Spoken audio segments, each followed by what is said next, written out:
ಕೊಪ್ಪಳದಲ್ಲಿ ಹೈದರಾಬಾದ್ ಮೂಲದ ವೈದ್ಯ ಸಾವನ್ನಪ್ಪಿರುವ ಪ್ರಕರಣಕ್ಕೆ ಸಂಬಂಧಪಟ್ಟಂತೆ ಗಂಗಾವತಿ ತಾಲೂಕಿನ ಸಣಾಪುರದಲ್ಲಾದ ಈ ದುರಂತಕ್ಕೆ ಹೊಣೆ ಯಾರು?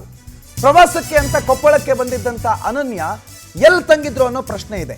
ಹೈದರಾಬಾದ್ ಮೂಲದ ವೈದ್ಯ ಕೊಪ್ಪಳದ ಗಂಗಾವತಿ ತಾಲೂಕಿನ ಸಣಾಪುರದಲ್ಲಿ ಬಂದು ಸಾವನ್ನಪ್ತಾರೆ. ಈ ದುರಂತಕ್ಕೆ ಕಾರಣ ಯಾರು? ಹೊಣೆ ಯಾರು?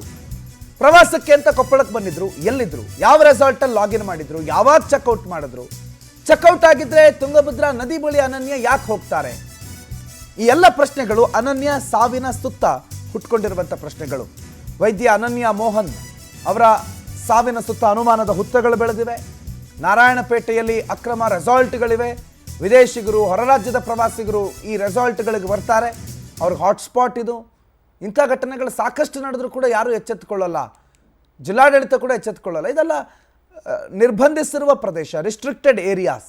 ಆದರೆ ಇಲ್ಲಿ ಯಾರಿಗೂ ದುಡ್ಡು ಕೊಟ್ಟು, ಯಾರ ಹತ್ರನೋ ಏನೋ ಲಂಚ ಕೊಟ್ಟೋ ಮತ್ತೊಂದು ಕೊಟ್ಟೋ ಇವರು ಅಕ್ರಮವಾಗಿ ರೆಸಾರ್ಟ್ ಮಾಡ್ಕೋತಾರೆ. ಅದನ್ನು ಸೋಷಿಯಲ್ ಮೀಡಿಯಾದಲ್ಲಿ ಪ್ರಮೋಟ್ ಮಾಡ್ಕೋತಾರೆ. ಎಲ್ಲ ದೃಶ್ಯಗಳು ಈ ವಿಡಿಯೋಗಳನ್ನೆಲ್ಲ ಹಾಕ್ತಾರೆ. ಜನಕ್ಕೆ ಹುಚ್ಚೆದ್ದು ಬಿಡುತ್ತೆ. ಬರ್ತಾರೆ, ಬಂದು ಈ ಥರದ್ದು ಹುಚ್ಚಿಗೆ ಇಳಿತಾರೆ, ಆಮೇಲೆ ಮುಳುಗಿ ಸಾಯ್ತಾರೆ. ಈ ಸಾವಿಗೆ ಯಾರು ಹೊಣೆ? ಯಾರನ್ನು ಹೊಣೆ ಮಾಡೋಣ ಈ ಸಾವಿಗೆ?